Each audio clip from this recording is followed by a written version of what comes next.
শুভেচ্ছায় স্বাগতম।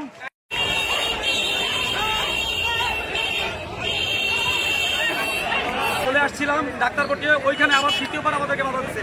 এক পর্যায়ে নাহিদ ইসলাম ভীত হয়ে তাকে সেভ করে নেতাকর্মীরা দৌড়ে পালিয়ে তাদেরকে নিয়ে এখান থেকে গাড়ি করে চলে গেছে। আপনার চলে আসছিলাম ডাক্তার কোর্টে, ওইখানে আবার তৃতীয়বার আমাদেরকে বাধা দিচ্ছে। এক পর্যায়ে নাহিদ ইসলাম ভীত হয়ে তাকে সেভ করে নেতাকর্মীরা দৌড়ে পালিয়ে তাদেরকে নিয়ে এখান থেকে গাড়ি করে চলে গেছে। আপনার প্রোগ্রামে বৈষম্য প্রভাবে বাধা দিচ্ছে, এই জন্য আমরা সুস্থ স্বাভাবিকভাবে প্রোগ্রাম করতে পারিনি। আমাদের প্রোগ্রামকে দুইটা জায়গায় বাধাগ্রস্ত করেছে। একটা আমরা শহীদ মিনারে যেতে চেয়েছিলাম, শহীদ মিনার আমাদেরকে যেতে দেয়নি।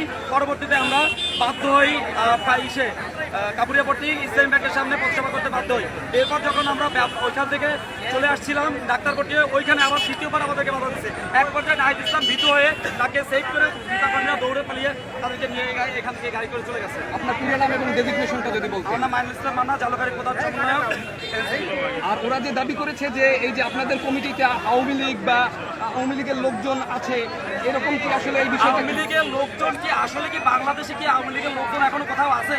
সবাই তো গর্তের মধ্যেও পলাই নাই। যাদের নামে এলিগেশন আছে, যাদের নামে দুর্নীতি আছে, এদের তো পুলিশ অন্যায় খুঁজে পাচ্ছে না।